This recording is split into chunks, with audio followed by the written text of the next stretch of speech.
Judge Lee Chang smiled at his past actions.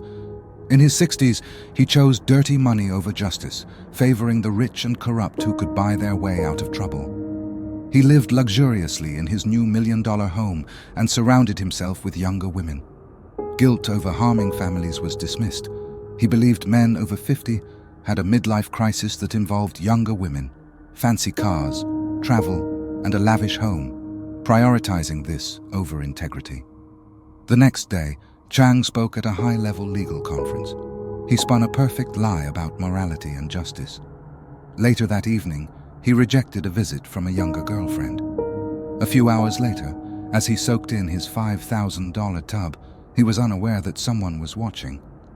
Chang smiled, thinking of a new woman he met.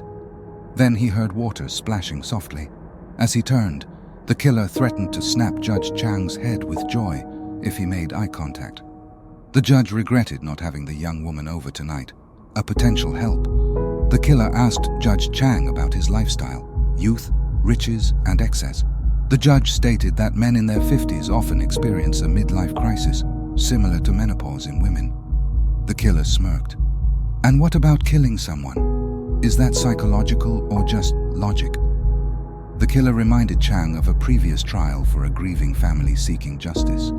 He warned the judge not to think too hard, as he would be reminded of the case soon enough. Greed had driven the judge to manipulate jury selection in favor of the guilty, silence the victim's family, dismiss crucial evidence, and set a murderer free while an innocent man, the killer's brother, remained imprisoned for life. At that point, Chang started biting his nails as the killer laughed, asking the judge if he had soiled himself and needed a diaper, or if that bad smell was fresh blood. The killer asked Chang about Brady violations. The judge muttered that it referred to the withholding of evidence that could prove a defendant's innocence. The killer continued. And what about judicial misconduct? Chang said, an abuse of power. The killer said, good. Now let's talk about judicial discretion. The killer explained that the term represents a judge's power to decide a case. The killer gave Chang 4 choices for his death. 1.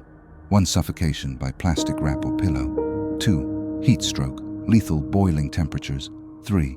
Carbon monoxide poisoning, slow, silent, inescapable. 4. Neck snap, fast, but not painless. At this point, Chang let out a loud scream, at which the killer told him he was unsure of the 4 options the judge wanted. Therefore, the killer decided on a 5th option. Moments later, electricity surged through the tub. Chang convulsed, then submerged to his death.